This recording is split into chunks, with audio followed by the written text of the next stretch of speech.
How is it going today? It is September 20th of 2021 and another tomato to show you guys, our 14th total. I might put this video up first because I'm hopefully going to make it a little bit shorter. We have 3 tomato videos ready to go, and they're all between 10 and 15 minutes, maybe even 15 to 20 minutes long for each video. And I don't want to flood everybody's news feed with our tomato tester videos. And I also want to let everybody know who's subscribed to us and who watches our videos. If it's not interesting to you at the moment, don't worry about it. I know that there's tons and tons going on in people's yards right now, and we're about ready to be hit with fall. So this is the Black Krim tomato. We grew 3 tomatoes. We grew our king tomato, which is the Cherokee purple. We grew, and me and Angel's favorite, we grew the Hawaiian pineapple, which I think might be Angel's favorite, even though she won't admit it, but it's a completely kind of a different flavor. Those 2 are our favorite, well-rounded, overall flavored tomatoes. We always try to put a contender up in the yard, maybe another orange like the Amana orange, which didn't do well for us this year against the Hawaiian pineapple. But we've tried the carbon next to the Cherokee purple, and we like the Cherokee purple better than the carbon tomato. When you come to comparing purple tomatoes, the 3 tomatoes, Black Krim, Cherokee purple, and carbon, are the 3 that have a really similar taste, and they all might just lean a different way. The carbon really has a well-rounded tomato that would be more marketable, really similar flavor to the Cherokee purple, really good consistency to the meat. The Cherokee purple might grow a little bit of a more cat-faced, wild tomato looking tomato. But we've noticed that we've really had a lot of luck with them in our yard, except for the past 2 years. But and then we grew the Black Krim to put up to the Cherokee purple. I've had the Black Krim before lots of times in the past, a really long time ago, but I've had it enough times that with the Cherokee purple in order to compare them and know that the Cherokee purple still edged out the flavor. But when you're talking about this, it's so close. I know a lot of people will say the Black Krim's better. I would just have to say you're wrong. The Cherokee purple's better. That's all personal opinion. Everything that we say is personal opinion. But we tried the Cherokee purple and the Black Krim side by side in the same area. These plants are way late getting out the door for us. We babied some of our plants this year a little too much. We're about to hit a cold snap, so we want to get some of the ripe ones off. The Cherokee purple has a couple starting on it. They might not even make it to the end of the year, which would make it our 3rd unsuccessful Cherokee purple of the year. We gotten some last year and the year before, and we've grown them, I believe, 6 seasons in a row now. So we've been here, this is our 7th season, and we grew them our 2nd season and on. And did well for us the first couple years, and then the past couple years they've been really low production. We usually kept them in this corner here, but instead we put the Black Beauty and the Blue Beauty here, and those ones actually did really poor in that spot. So it might have something to do with that spot. We got it out here, it's doing a lot better. But so far the Black Krim is more productive, and so this is a really dangerous tomato for us. If we get this inside, and we've been waiting for the Cherokee purple for several years to get some really good tomatoes off of, and it ends up being excellent, this might be the one that ends up in our yard rather than the Cherokee purple. It's really hard to beat nostalgia, but this might be the deal breaker right here. So this is a Black Krim. We're gonna save seeds on it. This recent weather we've had caused that split. That happened yesterday. I saw it almost like a smiley face. Split across it, so it might give it a little bit more of a flavor. I really hope this doesn't beat out.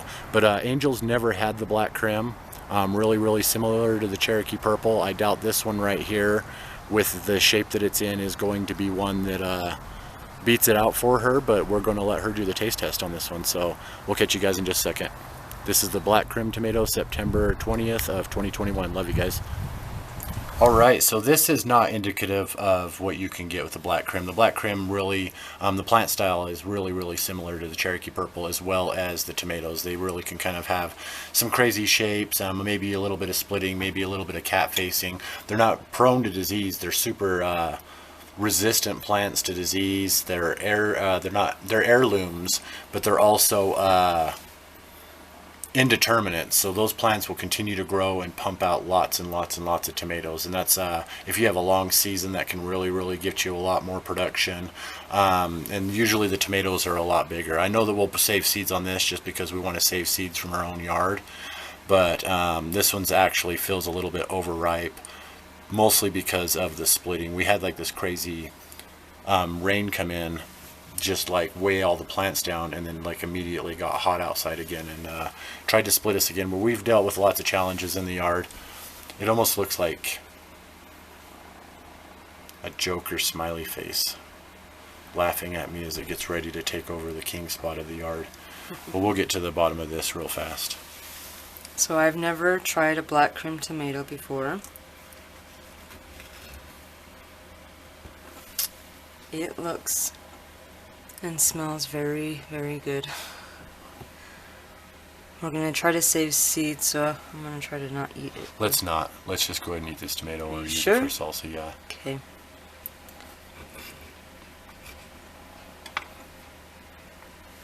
First time trying the Black Krim.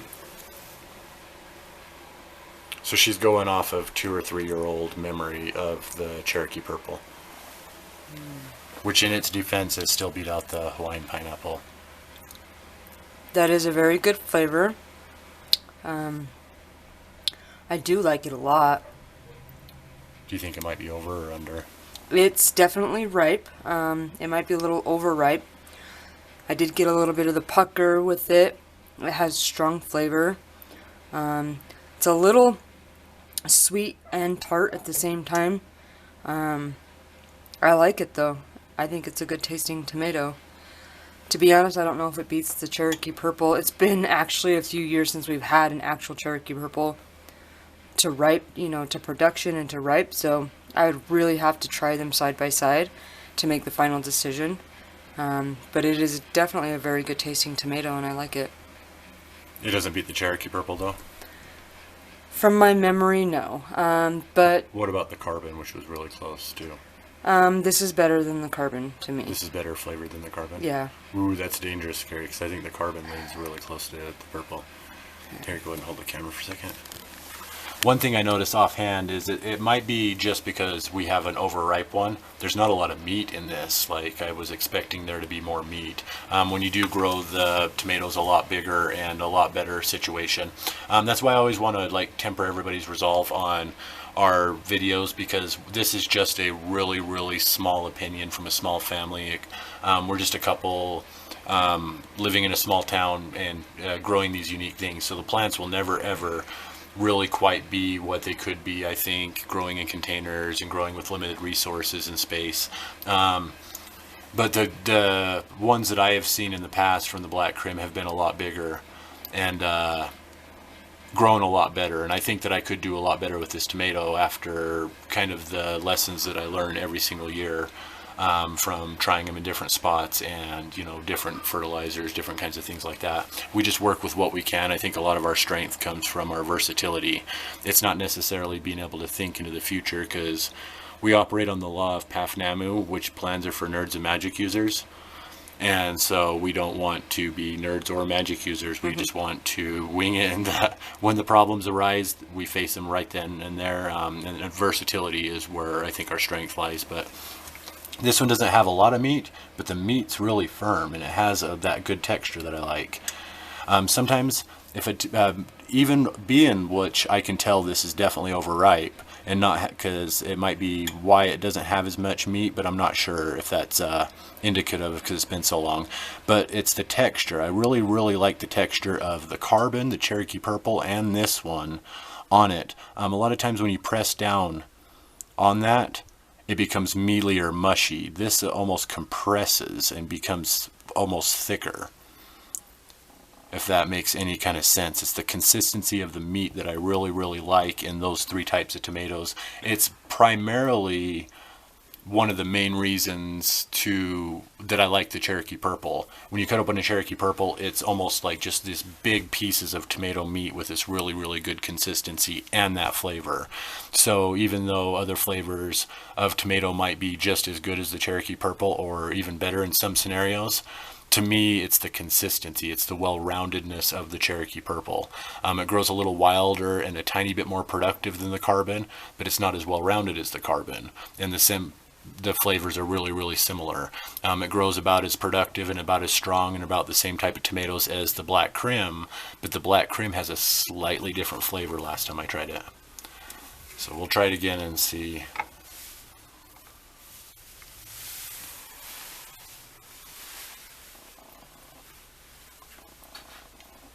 Yeah, it's excellent. It's one of the purples. I do feel the same way about it though. I feel like the Black Krim tastes a little bit salty. It tastes like a Cherokee Purple with just a tiny bit of salty flavor on it. That's where the pucker's coming from, maybe. Maybe. I think it tastes really good. It's an excellent tomato. Has great flavor. It's not too tangy. It does have the sweetness with the tang with it. I think it's excellent. Yeah, and we have about 95 different types of tomatoes, or 95 tomatoes that we need to seed right now, so I'm not going to go ahead and seed this one. It might be a little bit risky too. It might just be, you don't necessarily want to save from the ones that are splitting or coming out funny shapes. You want to save from the tomato that looks like the most like the one you want to have on the plant next year. It's not always a guarantee. You can always, genetics and the randomness of nature can always change that. It's really, really good. It tastes like a Cherokee Purple is smoother. Yeah. This is almost like a Cherokee Purple with a little bit of salt on it. So. Anyways, it is a really, really good tomato, and I suggest giving it a shot. All right. We love you guys. I'll catch you in a second. Alrighty, so the Black Krim, we got a couple more. I'm pretty sure we're going to survive this cold snap, but just in case, I kind of want to do as many tomatoes as we can. I'm really happy this one made it. I didn't think we would even get it to production. We really pampered our three main types that we wanted. We had a white bench here, and we removed the bench and put these three larger pots. I believe they're 17-gallon, but we were really excited to put the three main types out here, but we pampered them so much they got leggy. Sometimes you need to trust the process and not try to impose yourself in the process as much. We should just relate them through with everything else, because everything else that came out first, and the ones that we spent the most time on ended up a little bit sluggish. But I believe we'll survive this cold spot. We might get the Cherokee Purple this year, we might not. At least we'll get them green. We like them fried green tomatoes. We might get more Black Krim, we're not sure. Not saving the seeds. I'll do a total reset on any other season that I grow them on. But hopefully the Hawaiian pineapple. We got some socks that had holes in them that were cleaned, and we kind of use them as quick rags if we need to clean something up, and we also use them to pull over the tops of tomatoes during the cold. So some of the tomatoes that we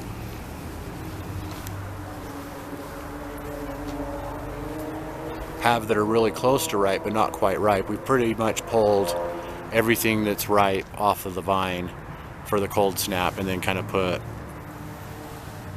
socks over some of them in order to kind of keep them warm, the larger ones that are the best looking tomatoes. So that's the Black Krim. I know a lot of people will call it better than the Cherokee Purple, but I want to say once again, you're wrong. I don't think it's just nostalgia. I think that the Cherokee Purple overall makes a better fried green tomato. It has more of the smoky flavor. It's a little more mild. If you really like a strong flavor in your tomato, the Black Krim has a little bit of a stronger flavor. I'll say that. It's almost like putting a little bit of salt on a Cherokee Purple, to me personally. Everybody's personal experience can be 100% different. So most people have probably already heard of the Black Krim. If you haven't, I'm sure that there's lots of videos and reviews on this that would be a better look at it than us.